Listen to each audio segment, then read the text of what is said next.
Sabay-sabay natin alamin ang mga kaganapan na nangyayari sa ating bansa.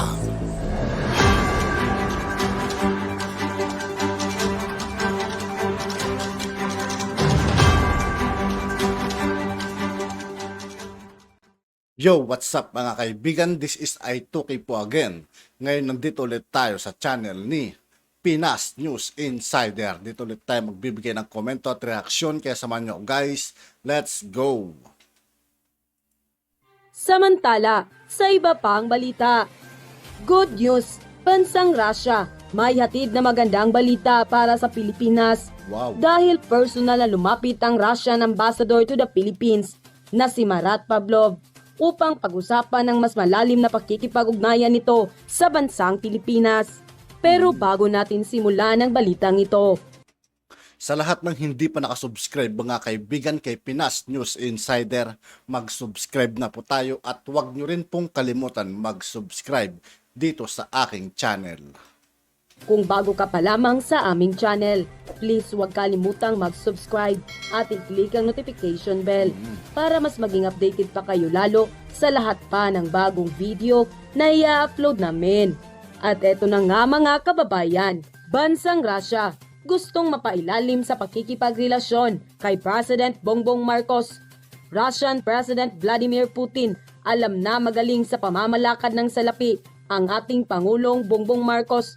At alam din ni Putin na malaki ang ikauunlad ng bansang Pilipinas sa mga dadating pa na mga taon habang nakaupo pa si President Bongbong Marcos sa pwesto bilang Pangulo ng Pilipinas. Ito pa ang good news. Kamakailan lang nagpahayag si Russian President Vladimir Putin na ang Russian Federation sa ninanais ni Pangulong Bongbong Marcos na pag-aangkat ng oil gas at fertilizer sa kanilang bansa. Dagdag pa niya, na handa siyang palalimin pa ang ugnayan ng bansang Pilipinas at ng bansang Russia. Inanunsyo ni Russian Ambassador to the Philippines Marat Pavlov na interesado si Russian President Putin na mas lalong palalimin pa ang ugnayang pang-ekonomiya dito sa ating bansa sa pamamagitan ng pantay at kapaki-pakinabang na kooperasyon para sa mutual na ikauunlad ng dalawang bansa. Ang pahayag ay ginawa kasunod ng pag-call out ni President Bongbong Marcos sa Russia na kinakailangang may kalakala na gawin ang bansa para mapamura ang presyo ng langis at ng fertilizer sa pamamagitan ng pag-i-import nito sa bansang Russia. Ang mas nakakagulat pa ay may pahayag si President Bongbong Marcos na hindi niya ipapatuloy ang pakikipag-business transaction sa bansang Russia kung ipagpapatuloy ng Russia ang banta ng nuclear sa bansang Ukraine. At ang good news na paliwanag ni Ambassador Pavlov na ang ganitong panawagan ay hindi dapat ito palampasin ng bansang Russia dahil imposible itong magbigay daan sa mas malalim pang ugnayan ng dalawang bansa. Inalok at ipinagmalaki rin ng Ambassador na ang Russia ay nag-aangkin ng ilang teknolohiya na nasa kanila makikita, lalong-lalo na sa usapin ng nuclear energy. Iginiit ng Russian envoy na makikita ng Pilipinas ang Russia bilang isang reliable partner sa pag-harness ng independent at indigenous energy source ng bansa. The state visit was highly successful because there were many engagements at different levels. For instance, we had our first meeting with the standing chairman or the chairman of the standing committee of the National People's Congress, almost my equivalent, no?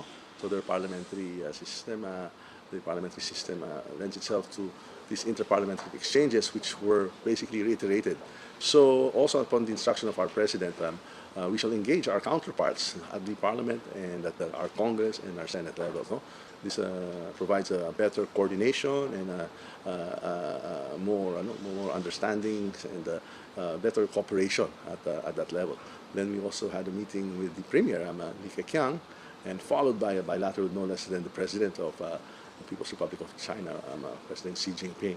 So at the many levels of government, the top ranks, our president and the delegation had engaged, and these personal engagements mean a lot because the person-to-person meetings lend itself to not only a better rapport, but provides more confidence and a better understanding of the nuances with the relations. And that reiterating our president's statement is that while we have some issues that have challenging concerns like our maritime issues, that does not represent the totality, the entirety. We have a vast range of issues and concerns and common interests, whether it's trade, finance, culture, education, and political. So we have many, many areas of agreement. So we want to further strengthen that by direct engagements at the various levels. So that is being encouraged, and I myself have already sent my personal written letter to the chairman of the Standing Committee of the National People's Congress, also accepting the invitation, the long-standing invitation that was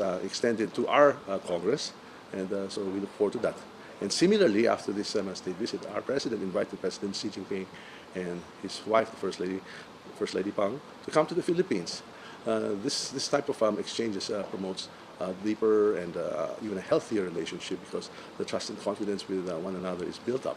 And we also look forward to these exchanges that were not possible during the past 2.5 years because of the COVID restrictions. And auspiciously, by January 8th, the protocols in China will be relaxed, and so they will open up their bubble, so to speak, and these exchanges can already commence. So this will go a long ways in promoting not just trade, but not just cultural exchanges, but it will lead the path towards peace, prosperity, and stability in the region, which we both need. ASEAN's #1 trading partner is China, and China's largest trading partner is the ASEAN. So it's in the best interest, of the countries in the ASEAN and China to have stability, peace in the region. Well, the President was able to personally convey to President Xi Jinping the concerns of the Filipinos, the fishery issues, the maritime claim issues, these very sensitive issues. But it was brought up, in an atmosphere of mutual respect and equality, and that's why this state visit was so successful, because we could see the rapport, the personal exchanges between the two presidents, and the confidence now that they have with one another on the sincerity of each head of state's words, and how that will go a long ways in addressing all these issues, whether they be contentious or not, moving forward. So this definitely means a lot to the relations with the People's Republic of China. There was an invitation by President Marcos to President Xi, and from the looks of it, I think that might be forthcoming, because they actually enjoyed each other's company and that of the respective First Ladies. First Lady Luisa Aneta Marcos and First Lady Pang Ping went very well. You could see that there was chemistry right from the start. At yun na nga mga kababayan. At yun nga po mga kaibigan, dito po nagtatapos ang ating reaction video. Muli ako po si I2K ng Sundalo ng Dunggalo at 811. Maraming salamat sa patuloy na pagsuporta. Yeah, peace out.